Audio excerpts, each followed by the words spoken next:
Bienvenue dans Petite Histoire de la Chine ancienne, le podcast qui explore la richesse de la culture chinoise à travers de courtes histoires.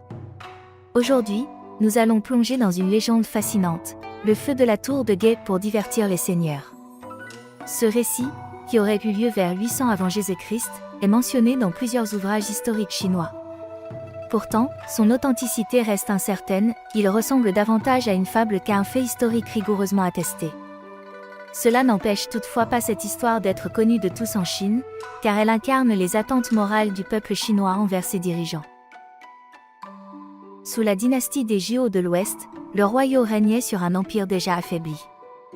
Bien qu'il eût plusieurs épouses, il était follement épris de sa concubine Baoxi, une beauté légendaire, mais connue pour son silence impassible.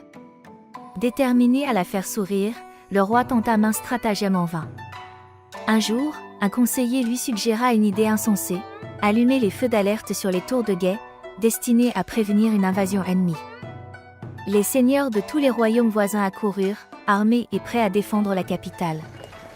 Mais à leur arrivée, ils ne trouvèrent aucune menace, seulement le roi et Baoxi amusés par le chaos. Baoxi sourit enfin. Cependant, la plaisanterie fut répétée. Les seigneurs, lassés d'être dupés, cessèrent de répondre aux alertes. Lorsque les véritables ennemis, les barbares Qianzhong, envahirent la capitale, les feux furent à nouveau allumés. Cette fois, personne ne vint. Le roi fut tué, Baoxi capturé, et la dynastie Zhou de l'Ouest s'effondra.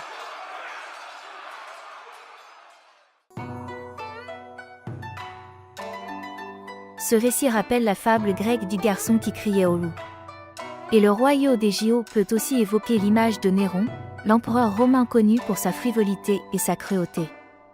On raconte que, tandis que Rome brûlait, il jouait de la lyre, indifférent à la détresse de son peuple.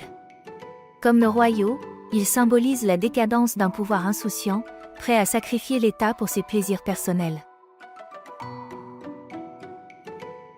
Merci de nous avoir écoutés sur Bamboo Studio. Si ce récit vous a intéressé, n'hésitez pas à partager cet épisode et à nous laisser vos commentaires. À très bientôt pour un nouveau voyage à travers les histoires chinoises.